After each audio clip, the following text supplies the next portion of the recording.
Pada suatu malam yang tenang, Rasulullah duduk seorang diri, merenung tentang keadaan umatnya kelak setelah beliau wafat.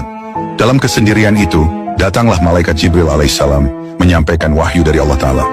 Jibril berkata, "Wahai Muhammad, Allah mengutusku untuk menyampaikan kabar, bahwasanya siapa saja dari umatmu yang bertaubat kepada Allah 1 tahun sebelum kematiannya, maka Allah akan menerima taubatnya dan mengampuni dosanya." Mendengar kabar itu, Rasulullah menangis. Air mata beliau menetes membasahi pipi dan janggutnya. Lalu beliau berkata dengan suara yang lirih, "Wahai Jibril, 1 tahun terlalu lama. Umatku banyak yang lalai dan tidak menyadari kapan ajal menjemput mereka. Bagaimana jika mereka tidak sempat bertobat 1 tahun sebelumnya?" Jibril pun kembali naik ke langit menghadap Allah, menyampaikan harapan Rasulullah. Tak lama kemudian, ia turun kembali dengan membawa berita, "Wahai Muhammad, Allah telah memberikan keringanan. Siapa saja dari umatmu yang bertaubat 1 bulan sebelum ajalnya, maka taubatnya diterima." Namun Rasulullah kembali menangis. Hatinya yang penuh kasih tak tega membayangkan umatnya yang terlambat sadar. "Wahai Jibril, 1 bulan pun masih lama.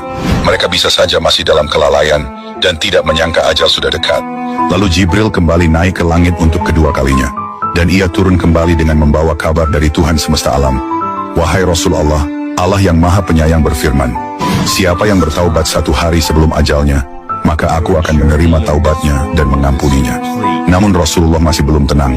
Beliau kembali menangis dan berkata, "Wahai Jibril, 1 hari juga bisa luput.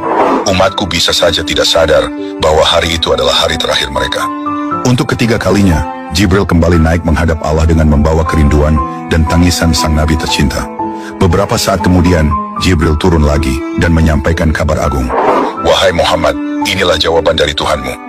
Allah berfirman, barang siapa yang bertaubat walau 1 saat sebelum nyawanya sampai di kerongkongan, maka aku akan menerima taubatnya dan mengampuni dosanya."